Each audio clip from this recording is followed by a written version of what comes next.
Mais ce n'est pas bien grave. Nous, qu'on ait été éjectés à la limite, c'est pas bien grave. Quand on sait ce qui s'est passé pendant la réunion, les riverains m'ont tenu informé de ce qui s'était dit.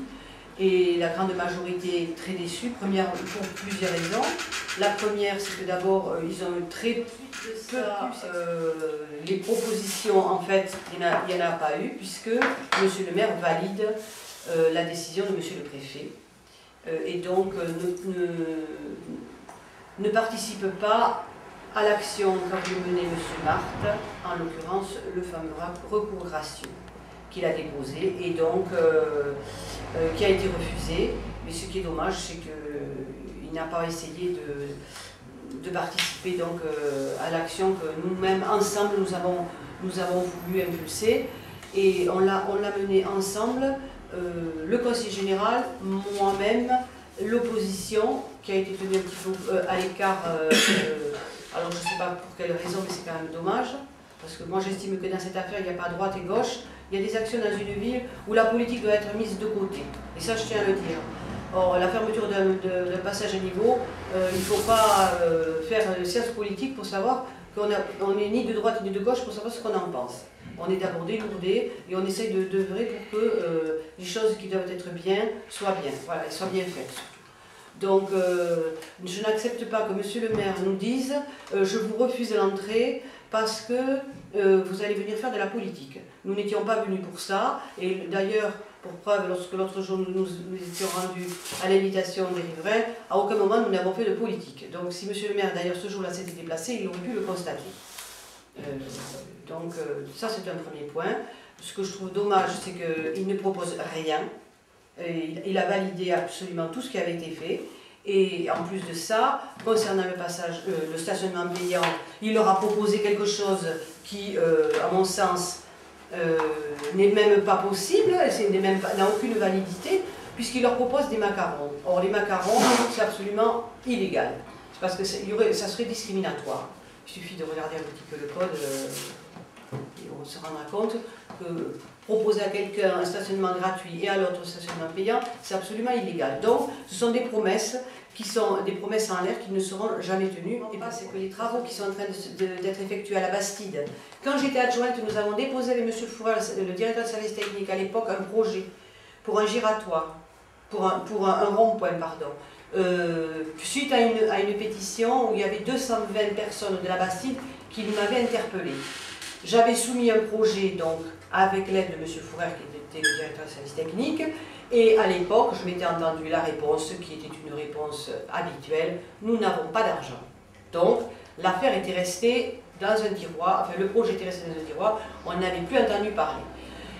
D'autre part, moi d'après ce qu'il m'a dit, c'est très bien toutes ces actions qui sont en train de se faire, d'enlever la zone de stationnement boulevard Célestin Romain et de faire une zone de dégagement, c'est très bien.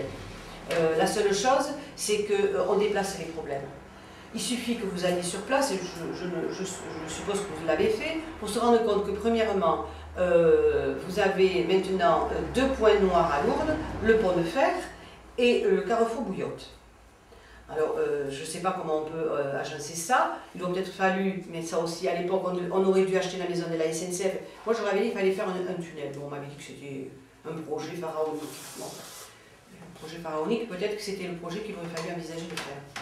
Enfin, il fallait faire un projet et faire un rond-point, quelque chose qui soit digne d'une ville qui reçoit 6 millions de pèlerins. Ça n'a pas été fait, c'est dommage. Donc on a l'impression que ce que la mairie est en train d'impulser en ce moment, c'est une politique. On répond on n'anticipe jamais. Voilà. On répond aux problèmes, mais on n'essaye pas de prévoir ce qui va arriver. Or, c'est quand même surprenant parce que moi j'ai lu attentivement, comme beaucoup de gens, l'arrêté préfectoral, je l'ai là.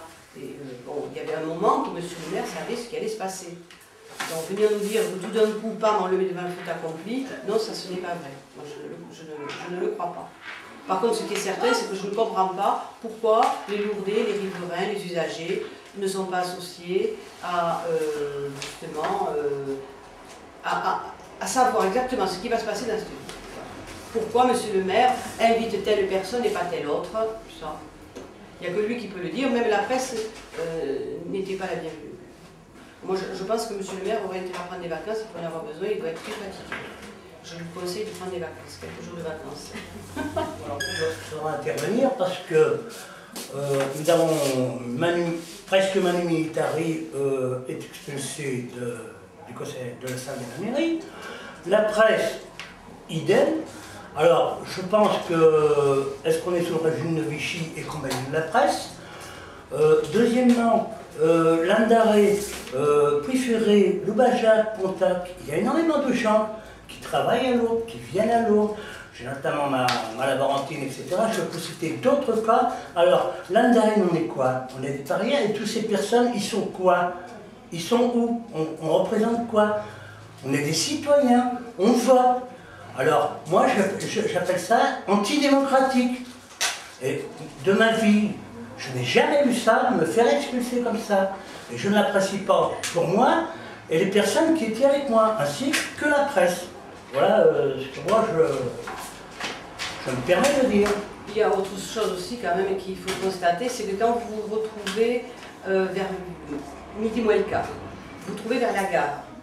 Alors là, vous n'avez qu'une solution, parce que moi quand je veux rentrer à Préféré, donc j'ai déjà le feu. Alors là, le feu, ça vous amène jusque devant l'hôtel Beau Séjour par moment, quand c'est bloqué.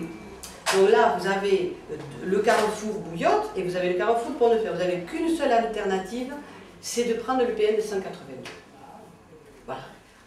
Donc, le PN 182, on l'a vu quand on était avec José, c'est encore plus dangereux que le PN 181. Donc, ce qu'on dit, c'est qu'on a déplacé le problème. Moi, je trouve dommage qu'il n'y ait aucun aménagement de prévu.